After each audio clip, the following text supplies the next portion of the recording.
but it gives me great honor at this time to welcome our international president. And please, let's do it in our African welcoming way. Please rise to your feet as we welcome International President, our distinguished Toastmaster, Matt Kinsey.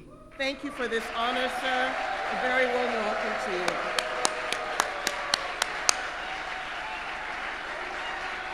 Thank you so much.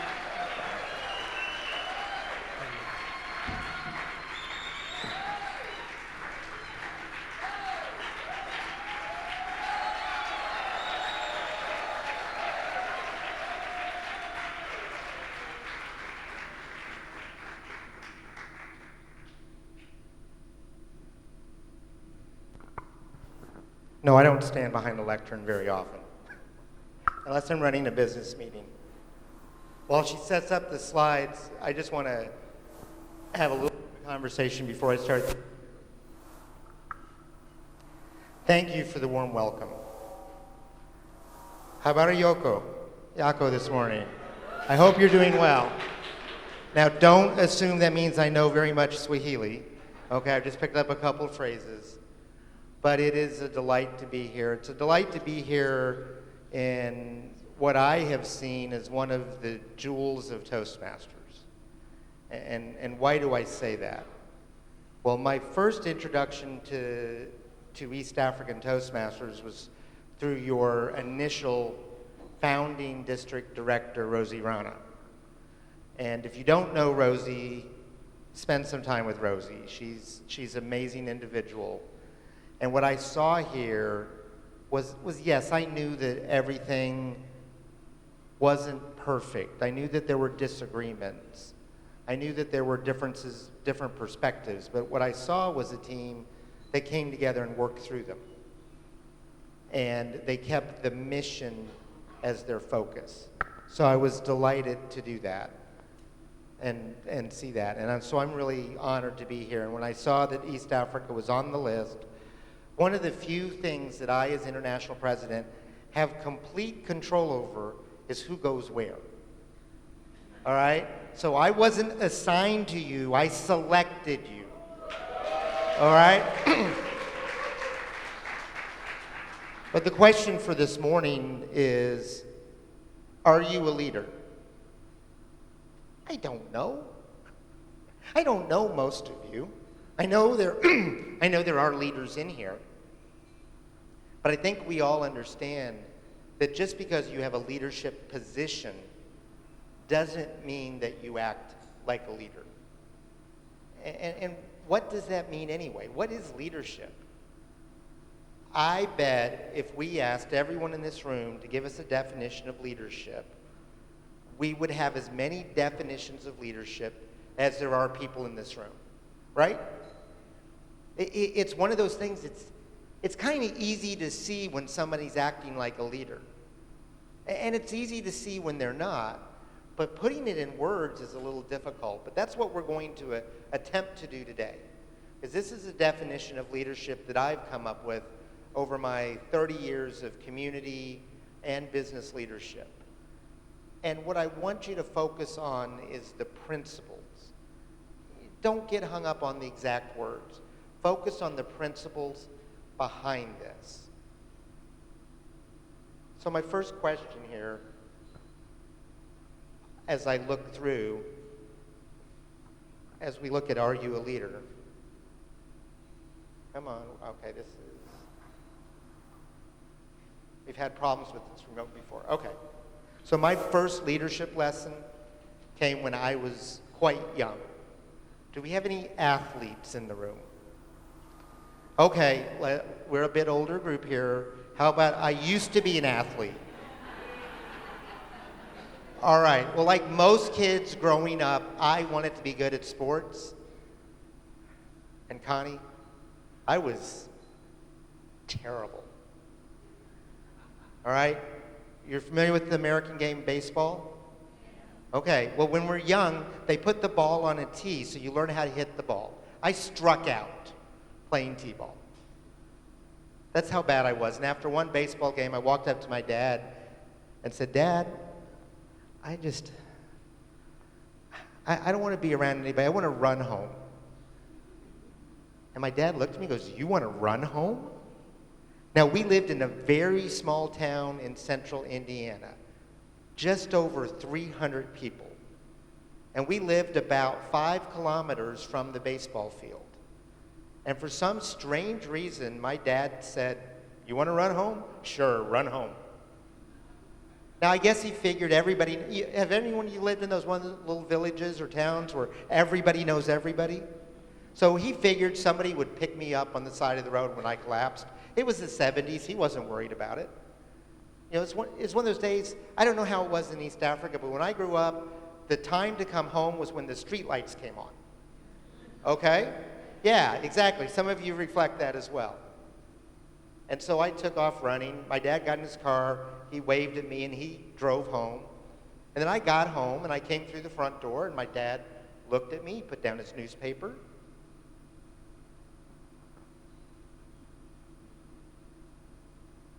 Matt, who picked you up? I'm like, nobody. I ran home. He's like, Matt, I think we found your sport. Now, I know the Kenyans and the Ethiopians are the best long-distance runners in the world. All right, I know that. Okay, but I was just getting started. So I just love that feeling. Do we have any long-distance runners here? You know that feeling of being completely exhausted and fulfilled at the same time? Well, finally came the day for my first cross-country race. And there I was on the starting line. The starter raised her pistol and bang! And I felt amazing. I don't know if the show came on over here, but do any of you remember the $6 Million Man?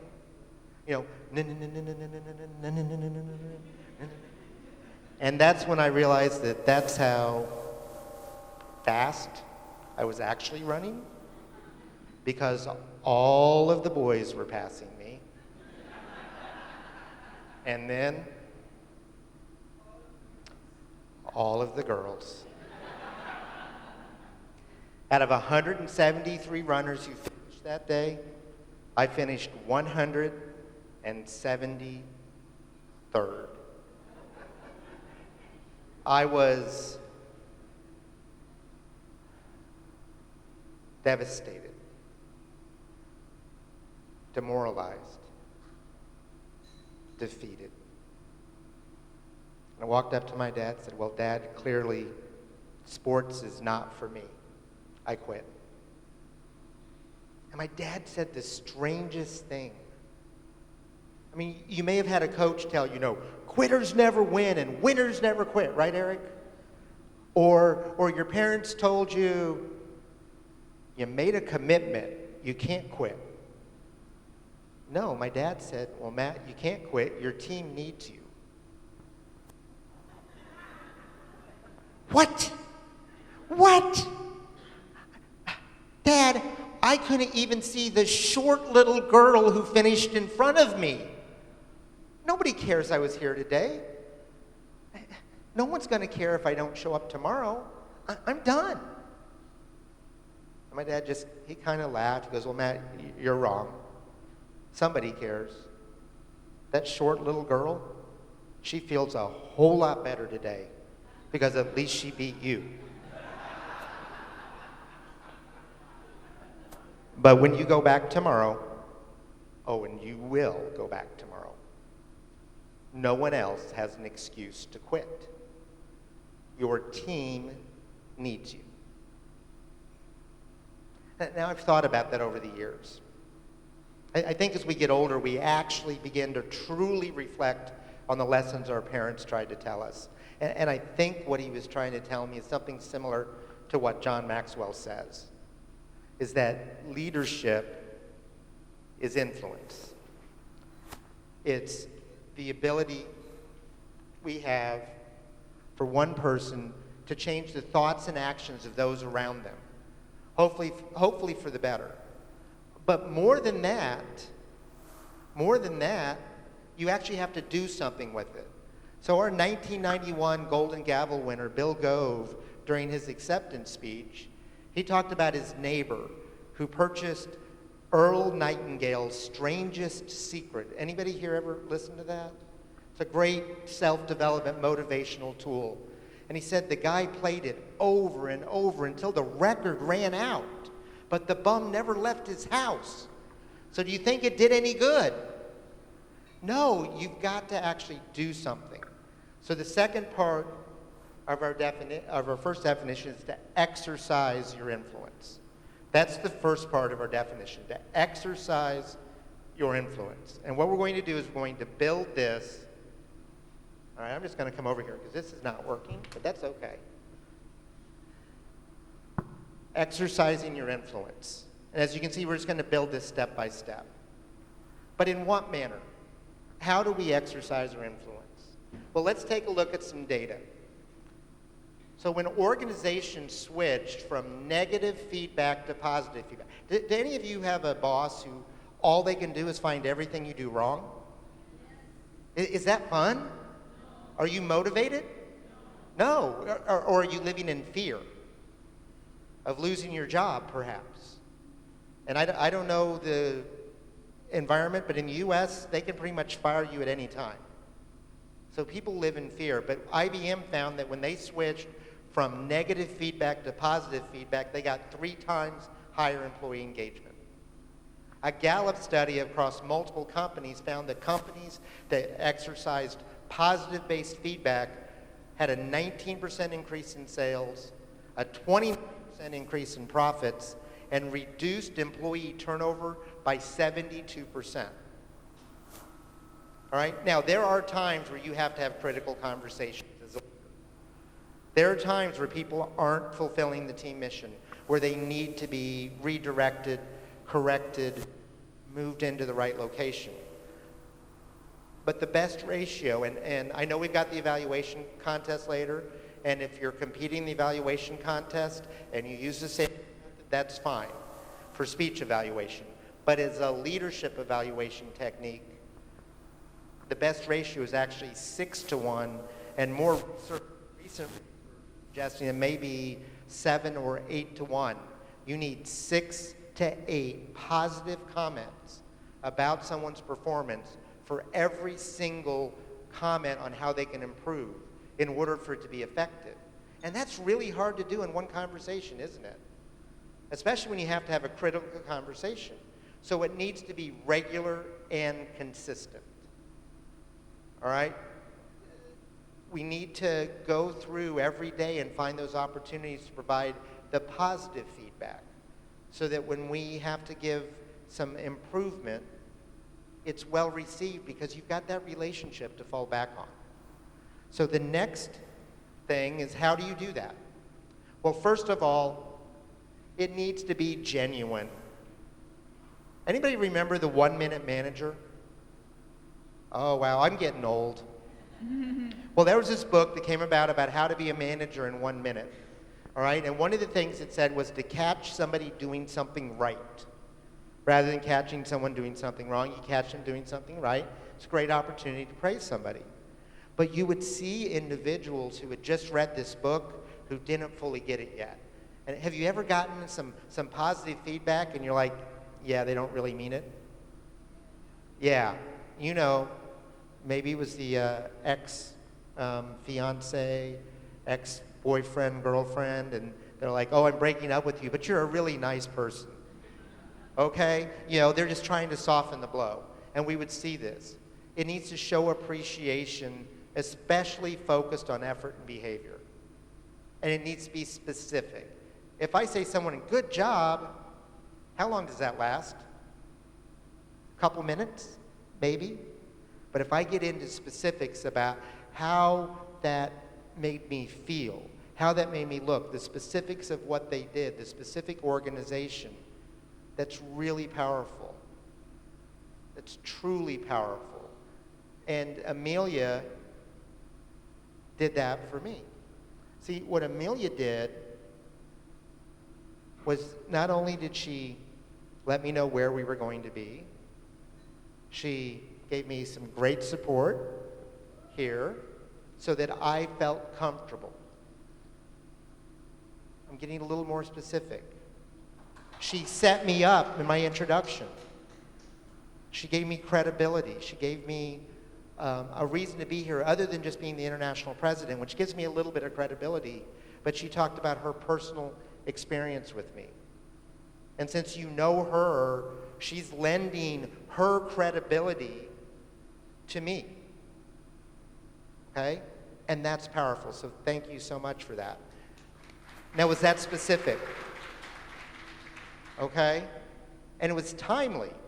If I waited a month to say that, would it have the same effect? She might think, oh, he finally realized he didn't thank me. Okay? She might think that. Okay? So it's got to be timely. It's got to be tailored to the individual. How many of you do not like to get public recognition? Okay, I know you're not going to raise your hands. Okay, but there are people here you know that do not like to get public recognition, right? But who do a tremendous amount of work. So when I need to thank them, I keep it very brief in public. And then I go to them in private. And I go on a little more. Now, there are others of you, and you know who they are in this room, who I could get up here and I could talk about them all day. And they would be just fine with that, right? So for those individuals, I'll go a little bit longer, but I also have to keep in mind, it's kind of like a speech evaluation. All right? I'm the type, if you give me a speech evaluation, I'll test, you might reflect to this, how much positive do we need at this point? Just a little bit, right? You can go and really, really dig us. I mean, Altesh is going to try to become the first speaker from Africa to become an accredited speaker. And, you know, I could probably give him what most people would consider a very harsh evaluation, and he'd be okay with it because he speaks at that level. All right? And he's looking for very little things that will make a difference. But if I do that in a club, what's going to happen? I'm going to scare off half of the members because they're going to be afraid that I'm going to do that, and they say, oh, Matt's evaluated me. I'm not sure I'm going to speak today. So again, that's something I do in private. So let's go to the second part of our evaluation, of our definition, is exercising your influence in a positive and supportive manner. But where are we going? Go ahead on the next slide. Where are we going? Now, history is full of examples of leaders who have taken their team in a negative direction. And I can say some of the names. You know some of the names. Adolf Hitler, Pol Pot, in my part of the world, Fidel Castro. Now, what do I mean by a wrong direction? Here's how I define a wrong direction for a team. I define the right direction as something that unites us and brings us together rather than divides us. I define the right direction as something that lifts people up rather than puts them down. That's how I define it. You may have your own definition, but we need to go somewhere in a positive direction. So let's go ahead and go to the next slide here. Let's take a look at Toastmasters' mission.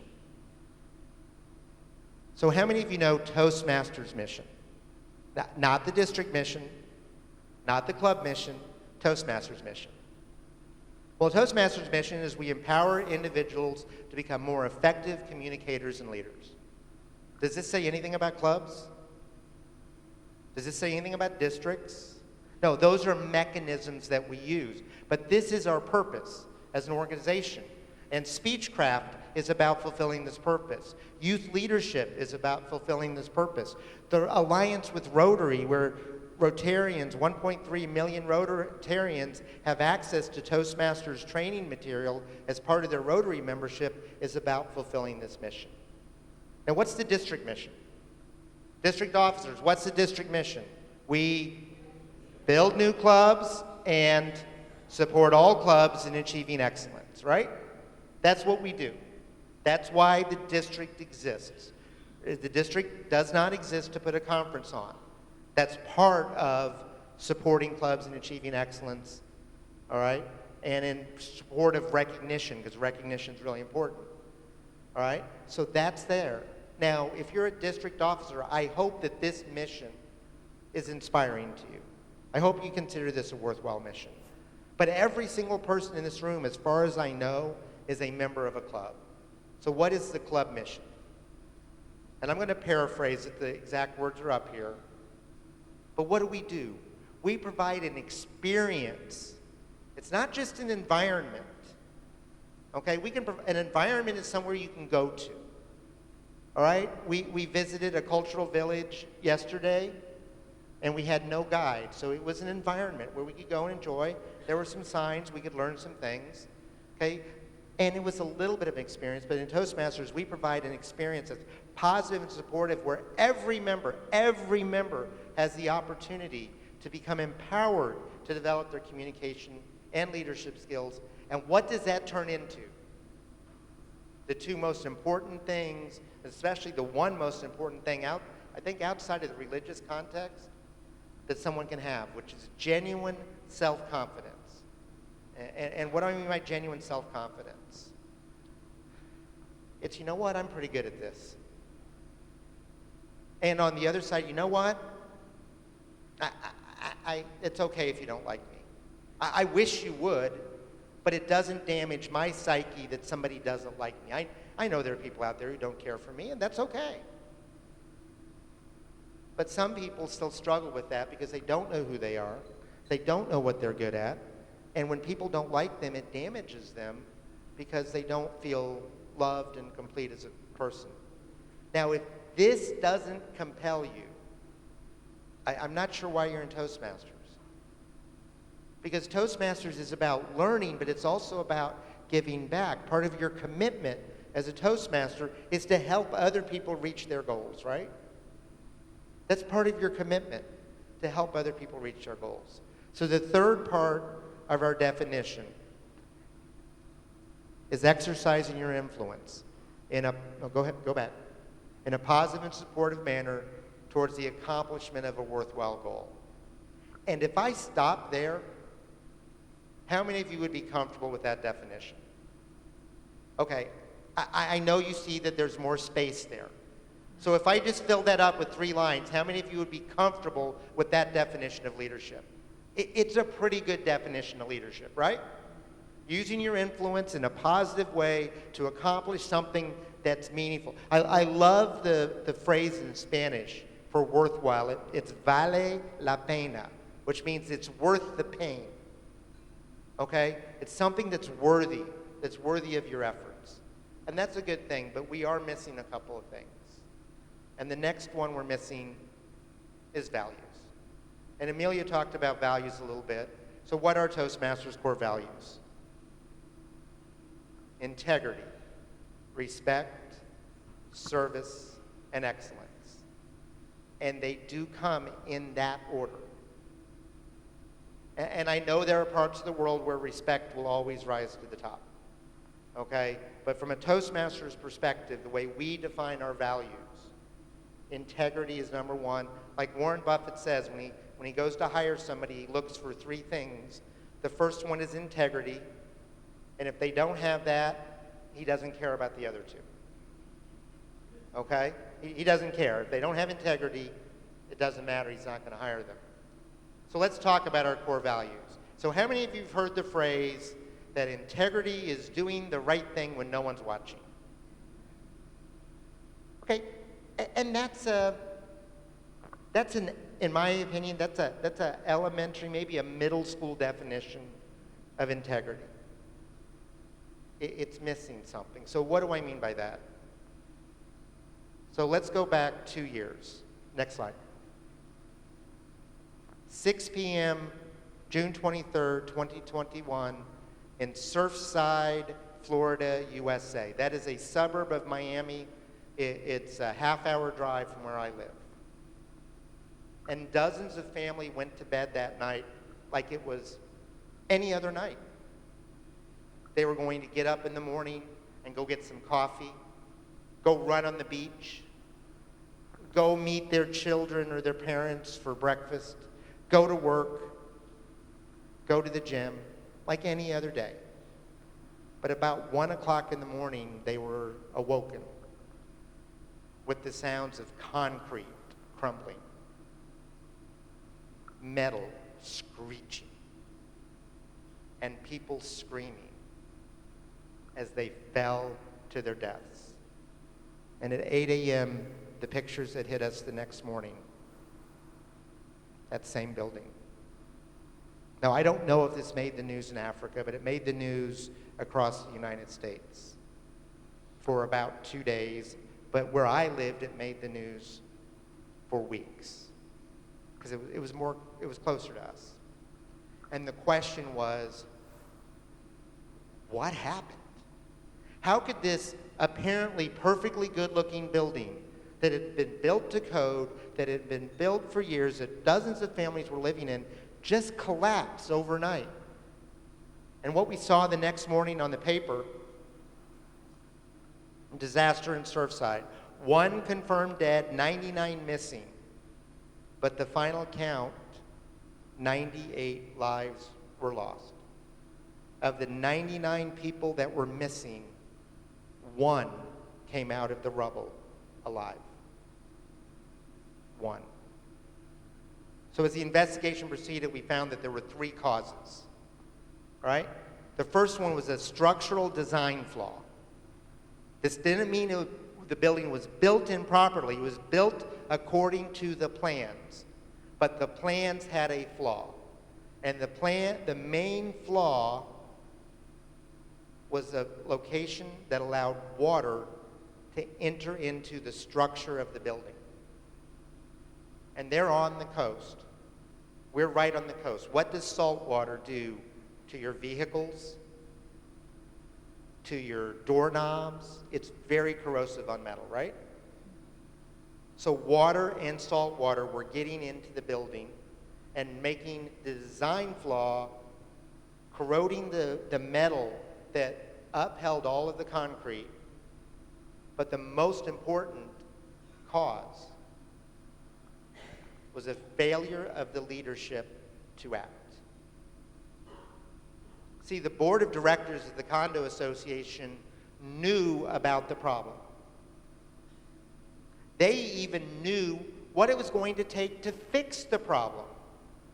And they were either unable or unwilling to pay the cost. And 98 people lost their lives, and hundreds of more were affected. Now, isn't our leadership a little like that? I mean, let's be honest. We have flaws, right? One of my flaws is I have a tendency to focus on tasks instead of people. Anybody with me? Okay? If you give me a checklist, oh boy, I'm happy. And at the end of the day, if those boxes are checked off, I feel good. No matter whether they were the most important things I needed to do that day, that checklist is done. Who's with me? Come on. I know some of you are with me, right? And I am fulfilled psychologically by seeing that checklist completed. And people come up to me when I say that, but Matt, you're so supportive. And in my mind, I don't say this to him in person, but I'll say it to you. In my mind, I'm like, yes, I support you, so you will get things done.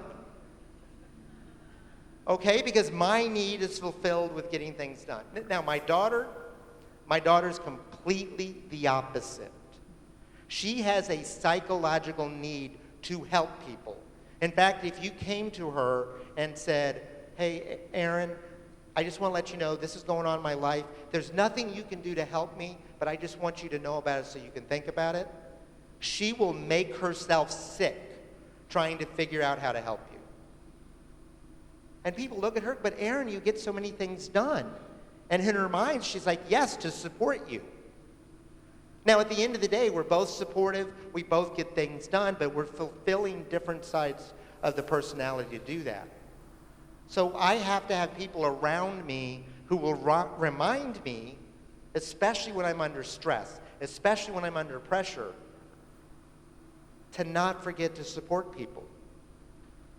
Because if you're between me and a goal, you better get out of my way. Because I will run you over. And unfortunately, some people have experienced that from me in the past. Now, what's the thing that's keeping you from fulfilling your leadership to the best of your ability? I don't know. Some of you don't know, but your friends do. Your colleagues do. Your managers and leaders at work do. And so be open to that conversation. The second question, what's the salt water in your leadership? Now let's be honest. We are born into this world outside of our genetic code with pretty much a blank slate, right? We could be born into a Christian family, into an Islamic family, into a Buddhist family. We could be born in a communist country, a democratic country, a socialist country. We're a blank slate. And the first people who have an impact on us are typically our parents, whether they're foster parents or your birth parents. They have an impact on you. And they share all of these lessons in life that I've learned. And I know Africa is the youngest continent on there, and some of the lessons our parents learned don't work today, right? Let's be honest, they don't work today. Things have changed. Many of them do, but some of them just are out of touch with what the reality is today. So then we go to school. Whether it's a private school or a government school, doesn't matter. And what do our teachers do? Well, they share lessons with us, right? And do those lessons match all the lessons our parents shared with us? No. Then we get into high school, secondary school, and our peers, our fellow students start to share lessons with us. And boy, are their lessons different, right? And then we have our religious leaders, and then we go into the workforce, and our bosses share lessons with us, and they are different. And oh my God, it's so confusing. How many of you are confused by all these conflicting messages? And what we're doing, I think, really is just the best we can. But you have to guard who you listen to. Is that person who's giving you advice, are they really focused on what's best for you and your team? Or are they trying to control you? Are they trying to dominate you? Are you listening to people who are trying to uplift people or trying to put them down? Who are trying to unite people or divide people? This salt water in your leadership will destroy your effectiveness. And then the last question is, do you clean it up? Do we fall out of integrity? I do. Have you ever made a commitment to somebody and then not been able to follow through on it? Yeah.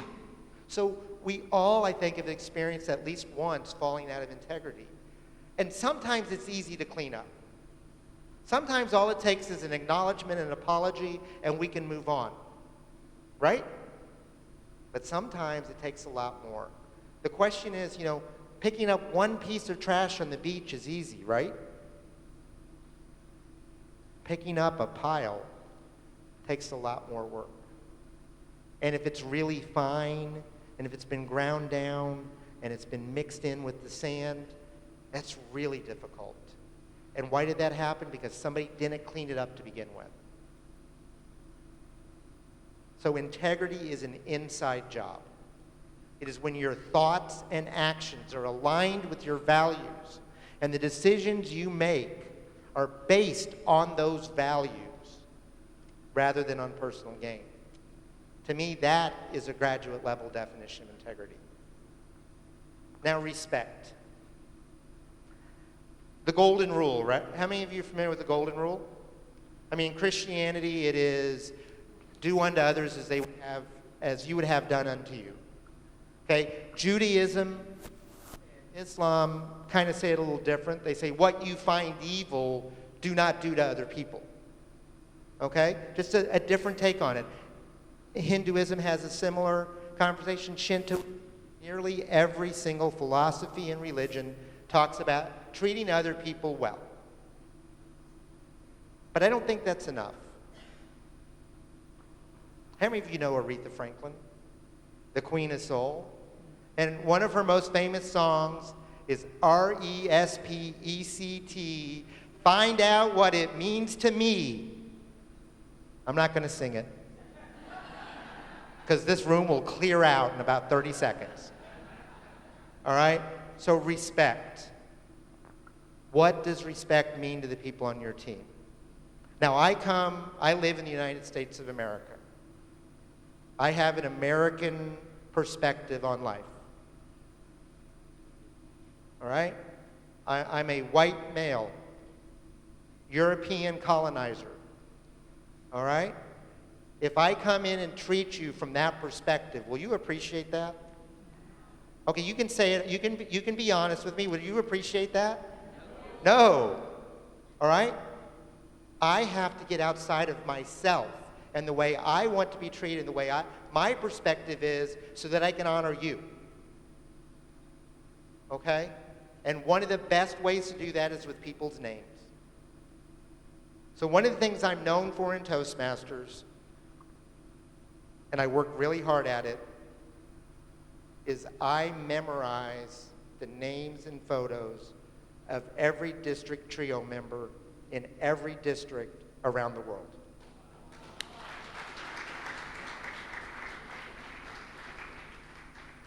And Rosie was sharing a story last night that she saw that. So if you want to hear more about that, you can do it. Now, how do I do that? I Facebook stalk, I LinkedIn stalk, I grab photos, I make flashcards, they're on my phone, and when I have a few minutes, I'll go through them and remind myself, especially right before the convention. And why do I do that? Well, did it help me win election to get into this position? Oh, yes, absolutely. But that's not why I did it. I did it because I have a fundamental belief that our district leaders deserve for the board of directors to know who they are. I have that fundamental belief, and that's what drives it. So I work really hard on it. I also work really hard on pronouncing people's names properly. All right? Now, do I get them all right? No. I'm still working on Connie's last name. In Shimarerwe. I'm getting there. I'm getting there. It's much better than it was a couple days ago. Okay, but I'm going to work really hard on that. I'm going to listen. I'm going to repeat it. And people appreciate it. And they may tell you it doesn't matter. We know you. We know you love us. It's okay. I understand it. I mean, I have a friend in Nigeria. He's got a name and he's got a sound in his name that unless you grew up in his village, you will never hear it. You know what I'm talking about? You can't say it. And he finally, after 30 years, he's like, Matt, you say it better than my wife does, okay? But I've worked really hard on it, okay? Because it's got this, like, you kind of swallow in the middle of it. It's a really difficult name, all right, for me at least. For his village, yeah, no big deal. So I'm going to work on that, do the best I can. And I do that at the convention, and I want to make sure. And that's something really important to you. And a great way to do this, if you've got a list of names, if you don't have the opportunity to go and speak to them, you've got WhatsApp, right? Ask them to record their name and send it to you via WhatsApp. And then you can listen to it over and over and get it, to get it as close as you can, and it's really appreciated. Now, service. Restaurants are really interesting, right? So I just saw the first American restaurant here driving through a KFC. You guys familiar with KFC? Yes. Okay, I found out there weren't McDonald's here, which was surprising because they seem to be everywhere. But do you expect the same level of service at a KFC as you do at a white tablecloth five-star restaurant? No. And if you get the level of service at KFC you expect, are you satisfied? Yeah. If you get that level of service at the five-star restaurant, are you happy? No. So we expect it. So I worked in this strip center, this strip mall, and at one end was a restaurant whose name I will not share. Okay. And at the other end was another restaurant, and there was a little deli in the middle. And so I had three choices of where to go for food on my break if I wasn't going to bring food from home. And so I ate at these restaurants a lot. Now, I'm one of these people who, if I go to a restaurant, there's one meal at that restaurant I want. Anybody know what I'm talking about? Yeah, if I go to that restaurant, that's what I want. If they're out of it that night, I might just leave. Okay, and if they stop serving it, I may not go back to that restaurant. So they didn't even need to know. I would walk in and they would just put my order in because they knew what I needed. They would put my Coca-Cola on the table. Yes, I love Coca-Cola. And they would order me my French dip sandwich and go. But this night, I did not get the normal level of expected service. And I worked in a customer service-based company, and I decided to say something. And I just wanted to let them know. So I got the waiter over. I said, yeah, it seems like service was really slow tonight, and my sandwich was cold. He goes, hold on, let me get the manager. I didn't ask to speak to the manager. I was talking to you, but okay. So the manager comes over, and I said, well, I just want to let you know, the service was really slow. The food, oh, sorry, can I get you a free meal? I didn't ask for a free meal. But I had to get back to work, and I just said, never mind, I paid the bill, and I left. But I stewed over that. I simmered, and I started to boil, and by the next morning, I was not happy, and I decided I'm going to get a hold of the regional office because somebody's got to know what's going on over here. And so I called the regional office. The regional manager calls me back later that day, and she seemed like a very nice lady, and I was like, she goes, I understand you had a problem at this location. I'm like, yeah, I did. I went in, I placed my normal order, it came in, I'm sorry, sir, can I please give you a free meal? And I lost it. And I'm like, ma'am, I just need to let you know. I said, I was really upset with your store manager before this call. And she goes, oh, okay. I said, I'm not anymore. She's like, oh, well, that's good. I said, no, now I'm upset with you because I know where he gets it from. Can you please just, and I use this word, shut up and listen to me. Now, I'm not proud of it, but I'm being transparent. I'm saying exactly what I said. And she goes, oh, okay. And so I finally, on my third attempt, got to tell my entire story. And you will not believe what she did when I finished. Oh, okay, can I please give you a free meal now? She forgot to ask me what I wanted as a resolution. And all I wanted, all I was looking for was that when I went back in the next time, I got my normal level of service. I didn't want a free meal.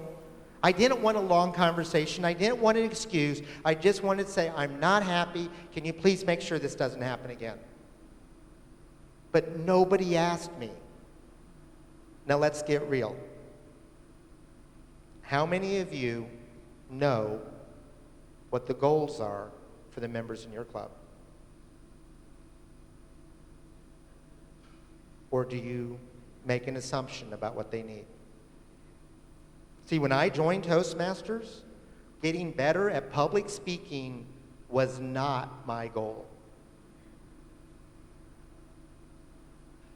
I had been in high school, middle school, college, speech and debate. I was a minister for 2 years, delivering a sermon every single Sunday. I was a competent, decent speaker. But what I needed to get better at was evaluation, both giving and receiving positive evaluation. And fortunately, my VP of Education understood that, and I evaluated my very first meeting in Toastmasters. There was no making me wait to complete a level. There was no making me wait to complete 3 or 4 speeches or give me some education on how to evaluate. They let me evaluate that first meeting. Are you, as VPs of Education in particular, and as other club officers and as members, are you understanding what the goals are? How many of you have the same goal today as when you joined Toastmasters? All right, I know there's someone who's been here 2 months and even her hand is not up. Our goals change, right? Are you keeping on track of that? Now, excellence.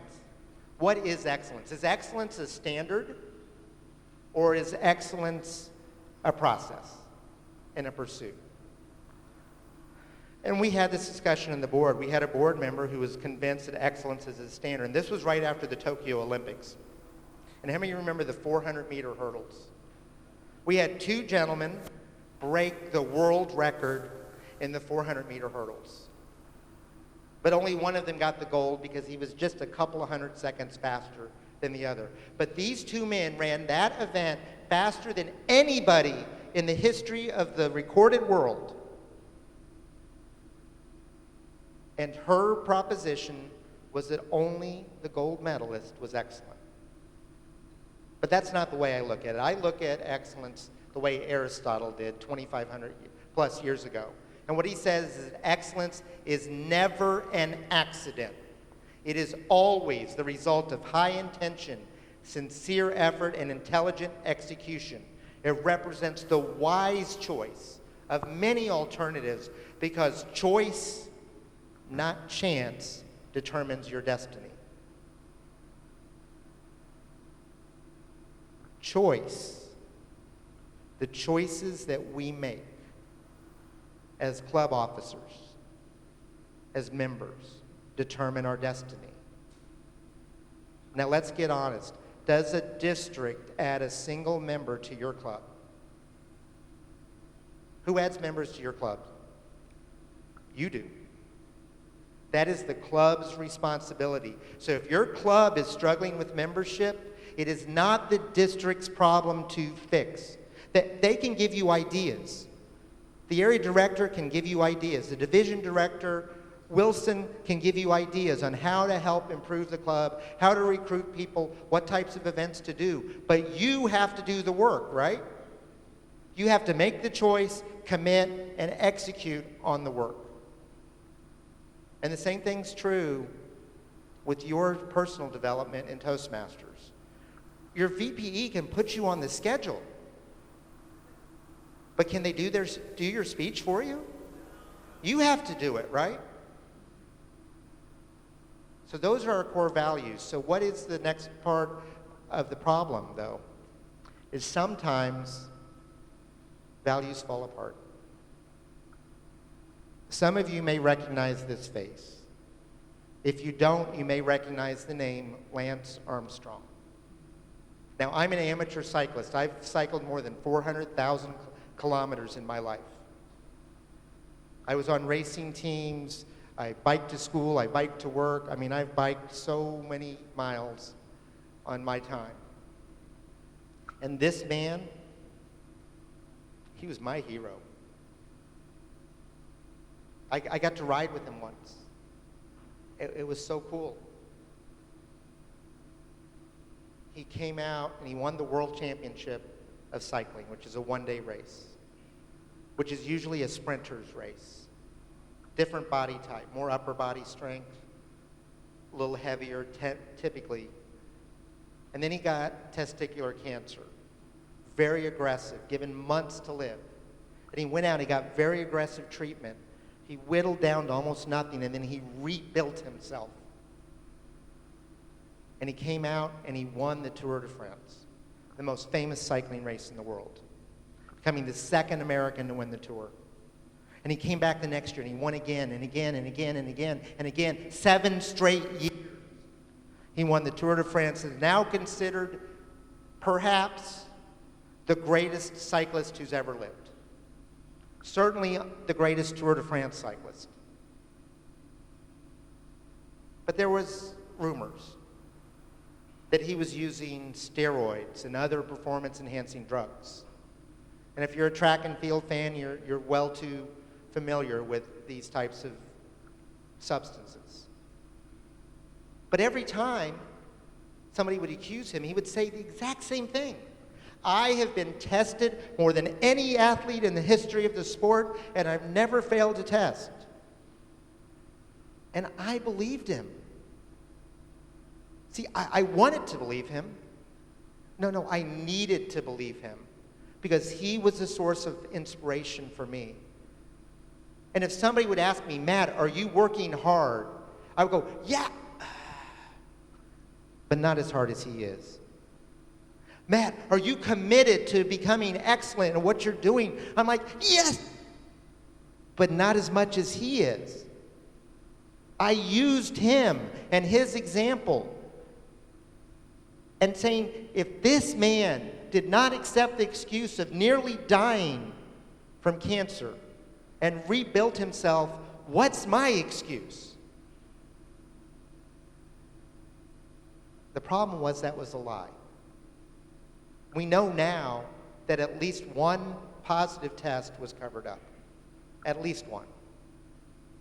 And we also know from his own mouth when he came out, that, who else do you tell your deepest secrets to but Oprah Winfrey? On a national television special, that he had not only used performance-enhancing drugs, he'd used them to such a level that hadn't been seen since at least the 1970s Olympic swimming teams and for East Germany. But not only did he do that, he had destroyed people's lives. Because when people would accuse him, he would go after them. And I'm not just talking about officials. I'm talking about journalists whose job it is to help uncover these things. I'm talking about teammates who accused him he would destroy. I'm talking about massage therapists whose only job in life was to make him feel better after the end of a day, and medical professionals. He made it his mission to destroy their lives. See, when values fall apart, when people forget their values, it hurts other people. Have you ever had a hero let you down?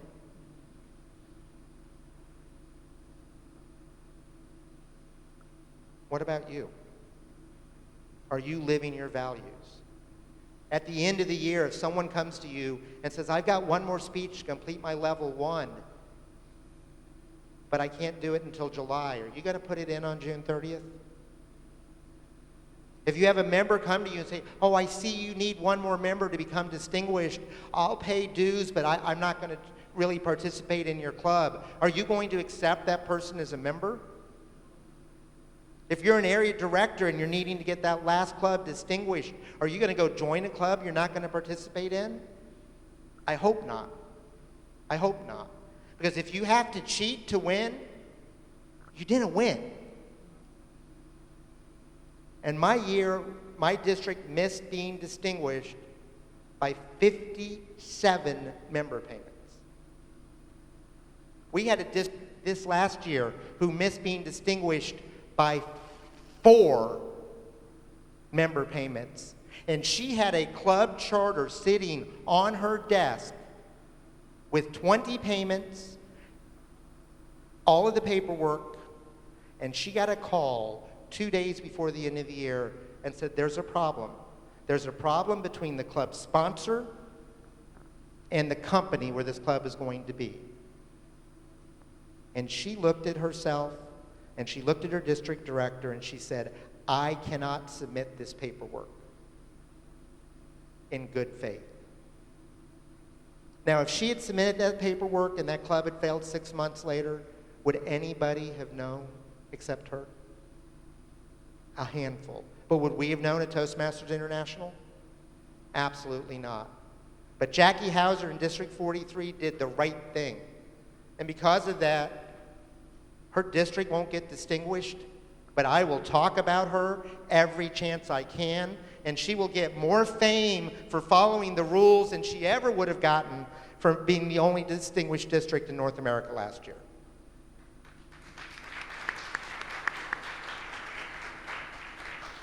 So that's the next part of our definition, because winning isn't everything, values are. So now let's go where our definition is at this moment. Leadership is exercising your influence in a positive and supportive manner towards the accomplishment of a worthwhile goal while following an agreed upon set of values. And if you were at the cocktail party last night, our speaker talked about this very point, didn't he? Agreed upon values. on a team in response to a question. But there's still something missing. There's still something missing. And it's not just because there's one more space to fill. I've actually thought about filling up all, what do you think? Should I fill up the entire space to keep people guessing how much more there is? Or do you like it? I kind of like it like this. But several years ago, I was at a conference in Scottsdale, Arizona in the United States. It was by the late, great Bob Proctor. If you don't know who he was, if you saw the movie The Secret, he was the producer behind that movie. One of the best-known speakers in the world. He's spoken all over the world on personal development. And at lunch, the MC came up and said, "Ladies and gentlemen, over lunch today, your job is to go out on the streets of Scottsdale, Arizona, find a stranger, and go to lunch with them. Then come back and tell us about it." Now there's 800 people in the room, and there we are descending on the streets of Scottsdale, Arizona, trying to get a stranger to go to lunch with us. Now, I don't know how that work here in Dar es Salaam, okay? But in Scottsdale, Arizona, at least for me, it was not going well. I'd walk up to somebody and say, "Hey, would you go to lunch with me?" You know, they were running away from me. And I was getting frustrated. I told you earlier, I'm a get-her-done kind of guy. You give me a task to do, I'm going to get it done. And this is unacceptable. I'm going to be the only person in that room of 800 people that fails at this task. Well, that's self-delusion, because half of them weren't even going to try it. Okay? But in my mind, I'm like, I've got to get this done. So I sit down on a bench, and I'm like, how am I going to get this done? How am I going to get this checklist done? How am I going to get this task off my list?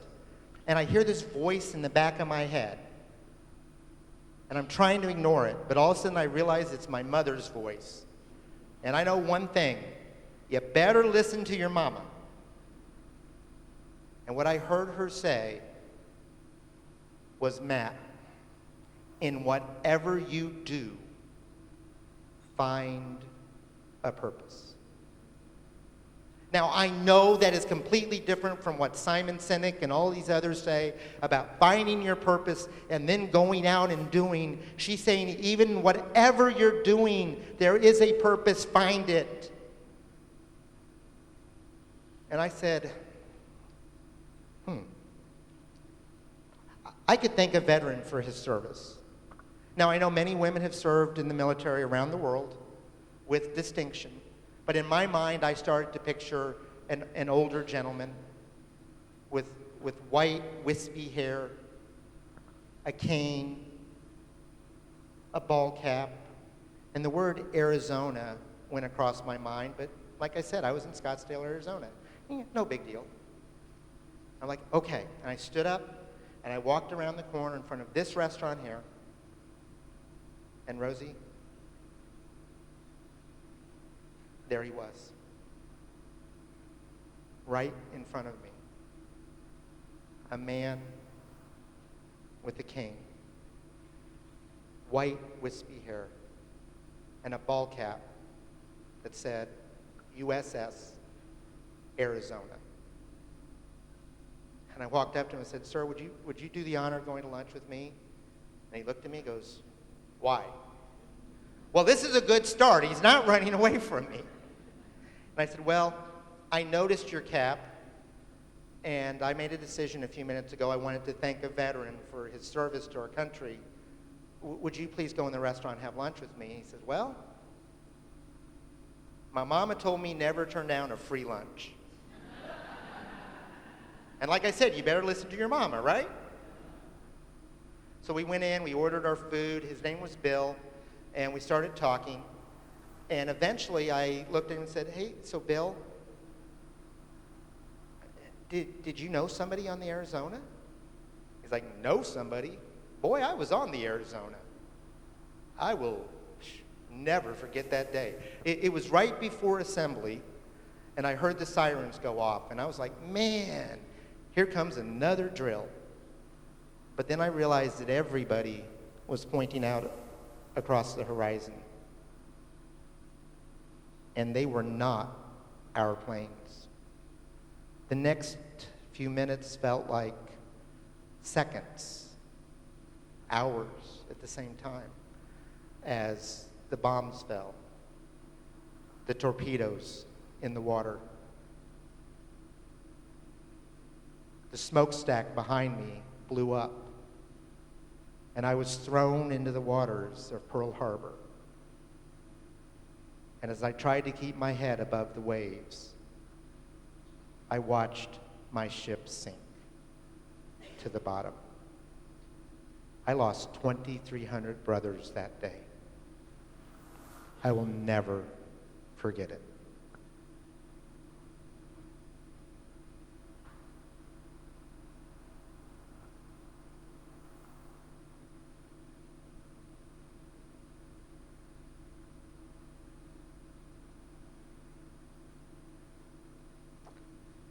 Finally, the silence was broken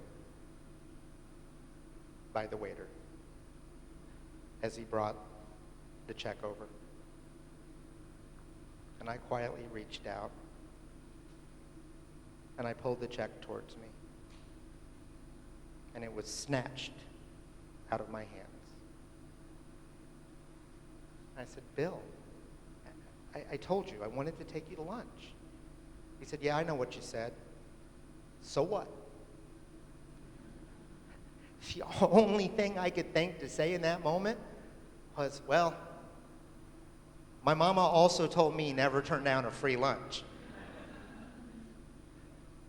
See, I almost missed that moment, those few minutes that were so significant, where I not only got to get a different perspective on something I had only read about in history books,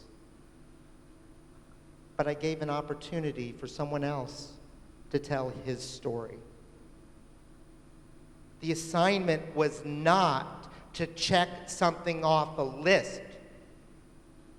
The assignment was not, as I thought, to get outside your comfort zone.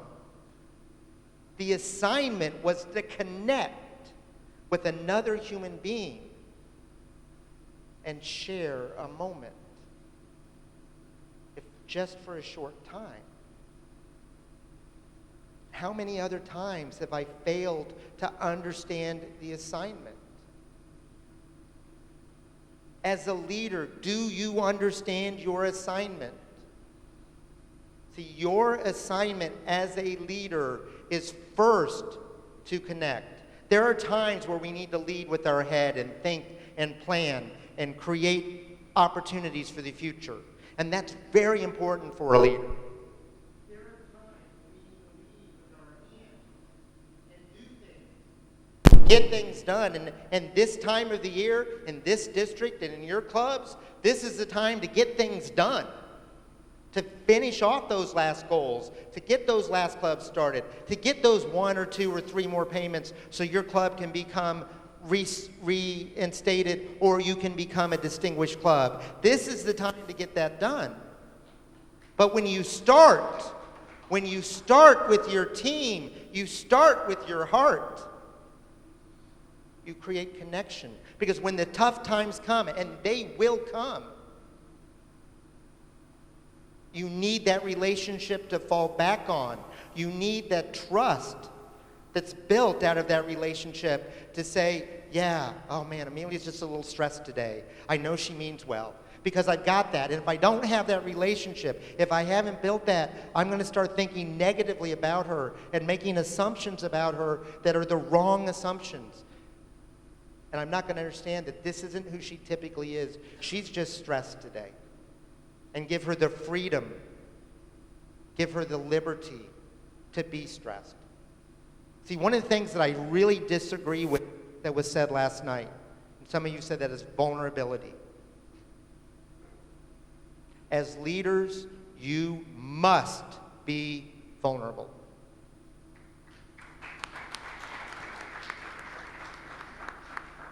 Who wants to go hear a speech from a gold medalist that just talks about how they felt winning the race?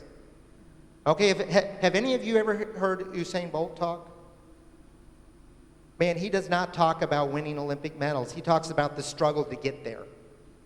He talks about the poverty he grew up with in Jamaica and how that impacted him. He talked about the struggle to get sponsors. And he had the talent, okay? And he clearly had the talent. But he talked about how much work it took to get there.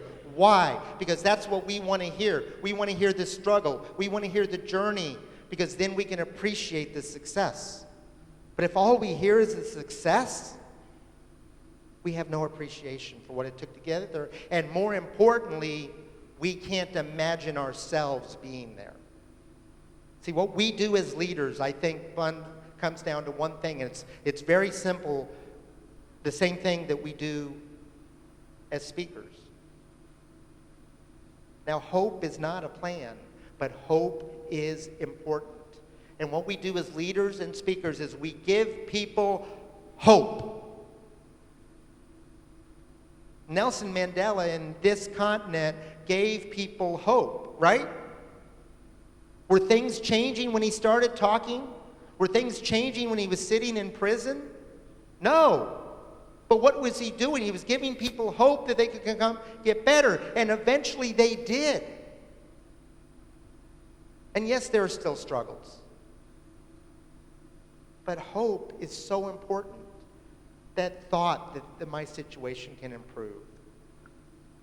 So our definition of leadership that I'd like you to consider the principles behind is exercising your influence in a positive and supportive manner towards the accomplishment of a worthwhile goal, following an agreed upon set of values, and starting with your heart.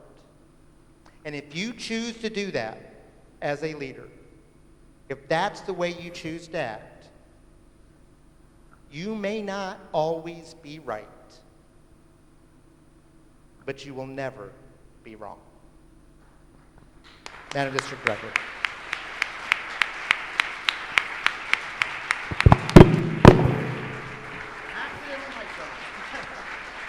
That was an accidental mic drop.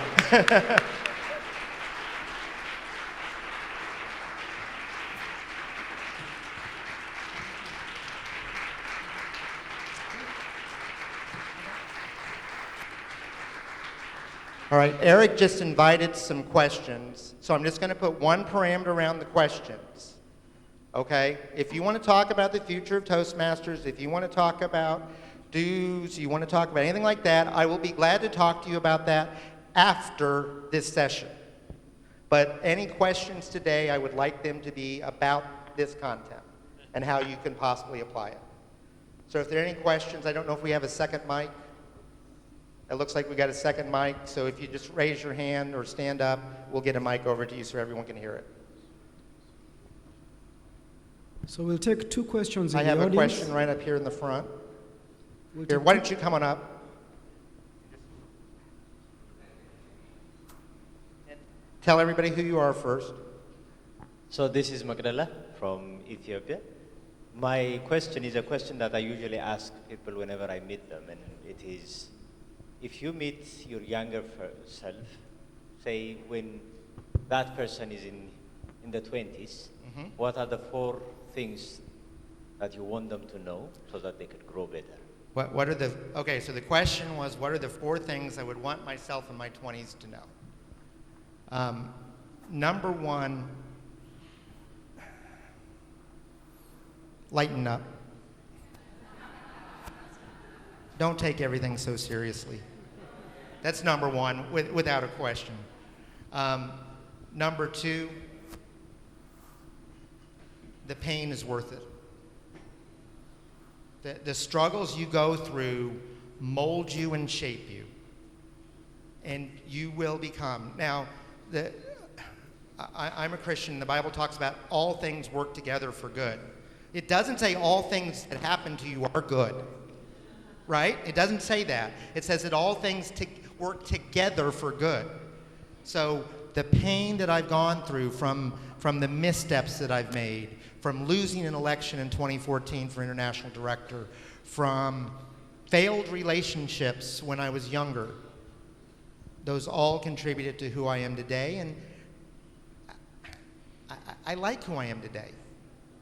Okay? I'm a pretty good guy to hang around with. All right? And if you don't like me, I'm okay with that. But I could not have gotten there without all those lessons. Number 3,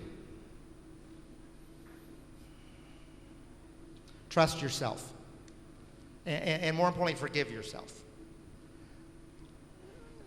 I think for many of us, and you can let me know if you agree with this, it's easier to forgive other people than it is to forgive yourself, right? For many of us. If you are willing to forgive somebody else and take the viewpoint that they're doing the best they can, given their education, their knowledge, their experience, their upbringing, they're doing the best they can, and they're just trying to figure it out, give yourself the same freedom. And be willing to forgive yourself and take the lesson I learned. And the 4th plan, and I usually don't get religious or spiritual, but the 4th plan is God, the universe, the cosmic energy, whatever you believe in, has a plan for you, and it's your job to be open to receive that and go out and fulfill it. So that would be the last part of mine. So those were the 4 things I would want somebody to know. And one more question, just due to time. Somebody's got a question. There's at least 2 questions online, so I'd like to invite Lucy, our online MC, to field the 2 questions that we have online. I saw a hand start to come up over here. Okay, I saw a hand start to come up over here. Are you ready with your question, or are you still thinking about it? No, he's not ready. Okay, back here to the left. Hi, everybody. Good morning. TM Immaculate Birunji from Toastmasters, Bokoto. Nice to meet you, Matt. Nice to meet you. My question to you would be like in 2 sentences. Okay, let me give you grace. 3 sentences. Describe your journey from when you started as a Toastmaster to being a DTM to being the international president for Toastmasters today. Thank you. Wow. 3 sentences, huh?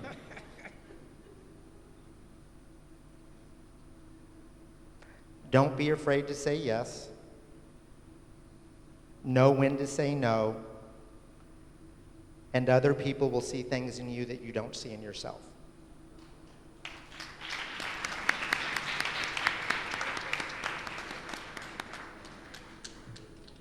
All right, one more question. Let's go online. Lucy? We got a question online. Thank you so much. We have a question from DTM Beverly Nambozo. DTM, kindly go ahead and ask your question.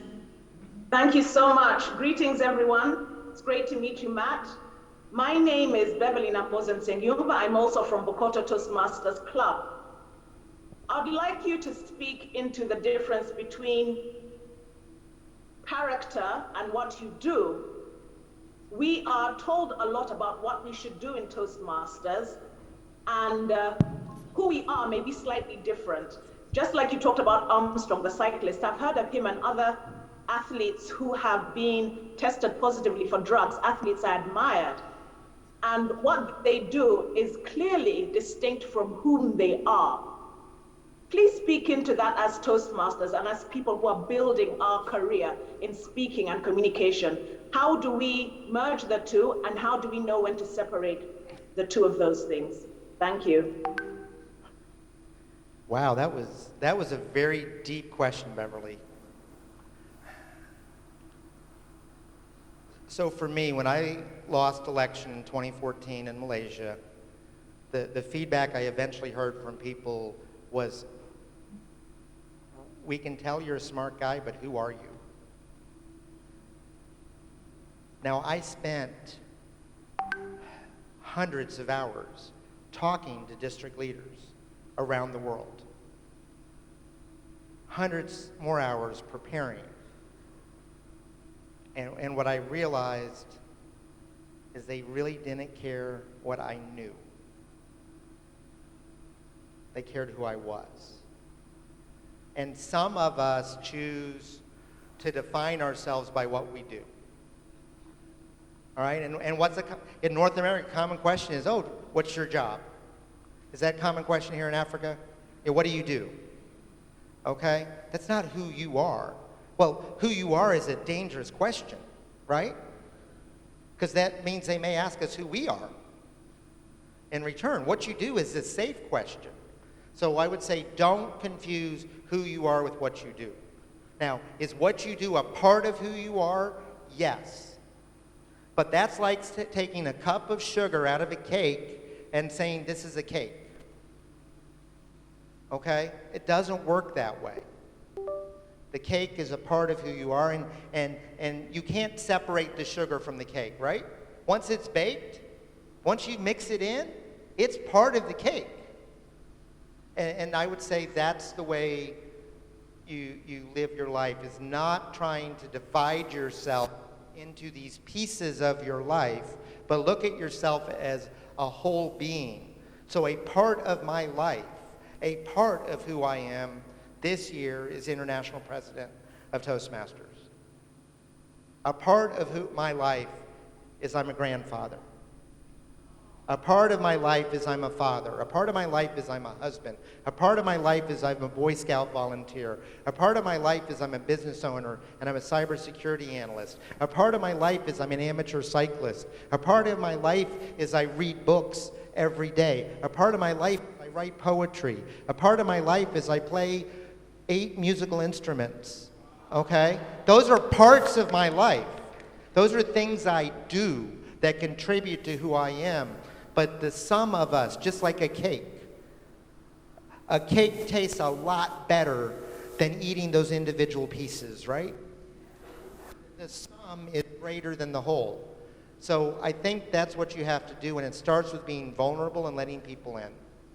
See, the reason people didn't know who I was because of something that happened to me when I was 16 years old. And here it was nearly 30 years later, and that was still affecting how I interacted with people. Because I had a group of friends verbally beat me up for a half an hour and tell me every single thing that was wrong with me. And when I tried to get up and leave, they held me down to make sure they could share everything. And because of that, I created walls to keep people out.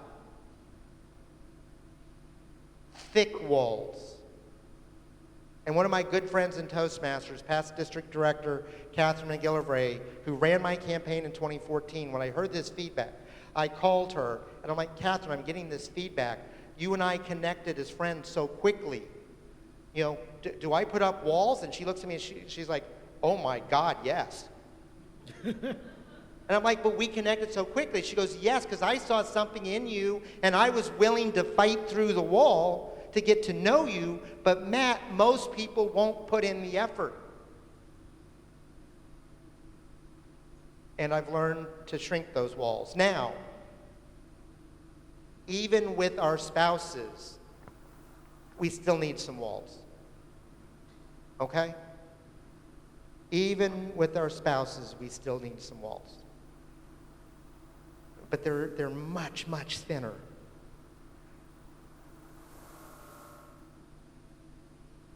And I encourage you, and this is what I was talking about earlier about being vulnerable.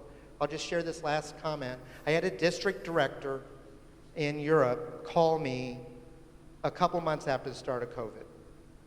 And she was really struggling. And I was like, what's going on? And she goes, I'm a people person. I am locked in my apartment. And I don't know how to handle this. Any of you were the same way? You know, I know Tanzania didn't lock down like other parts of the world. Africa didn't lock down like other parts of the world. But in the United States, we were kind of locked in.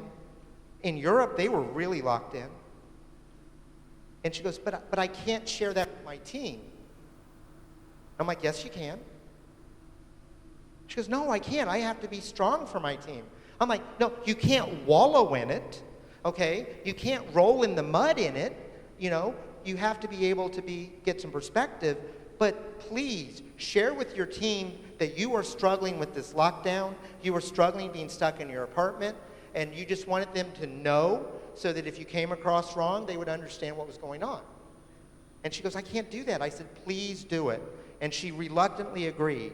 And she called me 2 weeks later. And she said after she shared that with her team, she got 10 phone calls from members of her team who said, thank you for sharing that, because I thought I was the only one who felt that way. See, she gave them permission to admit the things they were struggling with by admitting what she was struggling with. And as a leader, not everything goes well. Now, you can't be a woe is me leader. Okay, that's not what I'm talking Recording in about. progress. What I'm talking about is having that perspective. All right? So I want to do something that drives Toastmasters nuts, and I don't care. Thank you. Thank you for your time. Thank you for your attention. Thank you for being a part of the Toastmasters network and family of clubs.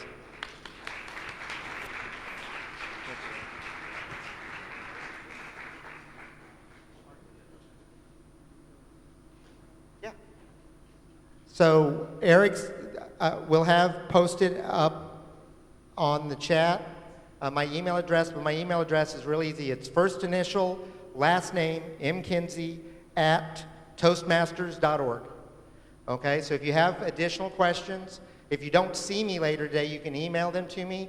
I will not be home until the end of the month, so please give me time to get home to respond to your questions. I'm not ignoring them. I'm just focused on other districts at the moment because I'm leaving here and going to Brazil on Monday. All right? Thank you very much. Let's give a rousing applause to the International President, DTM, Kinsey.